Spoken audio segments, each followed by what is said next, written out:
નમસ્કાર મિત્રો, અત્યારે હાલમાં મોટા અને દુઃખદ સમાચાર સામે આવ્યા છે। જામનગર રાજકોટ હાઈવે પર જાયવા ગામ પાસે વહેલી સવારે ભયંકર અકસ્માત સર્જાયો। બોલેરો અને મોપેડ વચ્ચે થયેલા અથડામણમાં એક જ પરિવારના 3 સભ્યોના મોત નિપજ્યા હોવાની મોટી અને દુઃખદ ખબર અત્યારે હાલમાં સામે આવી રહી છે। ધ્રોલના ભેંસદડ ગામના રહેવાસી હોવાના મૃતકો વિશે જાણવા મળ્યું છે। આ એક્સિડન્ટમાં પરિવારના 3 જણના જીવ ગયા છે, જ્યારે એક બાળકીની ગંભીર ઈજા પહોંચી છે। ઈજાગ્રસ્ત બાળકીને તાત્કાલિક સારવાર માટે હોસ્પિટલમાં દાખલ કરવામાં આવી છે।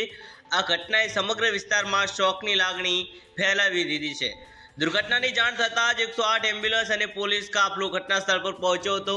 મૃતદેહો પોસ્ટમોર્ટમ માટે મોકલવામાં આવ્યા છે અને પોલીસે ઘટનાની વધુ તપાસ હાથ ધરી છે।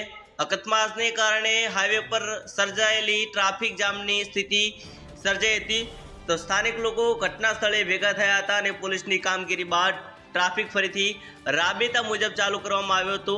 આ દુર્ઘટના પાછળના કારણોની તપાસ પોલીસે શરૂ કરી છે અને આ દ્રશ્યથી પરિવાર પર દુઃખનું ઘેરું મોજું છવાયું છે, જ્યારે સ્થાનિક લોકોએ પણ આ ઘટનાને લઈને અત્યંત દુઃખ વ્યક્ત કર્યું છે। અત્યારે હાલની મોટી અને દુઃખદ ખબર સામે આવી રહી છે।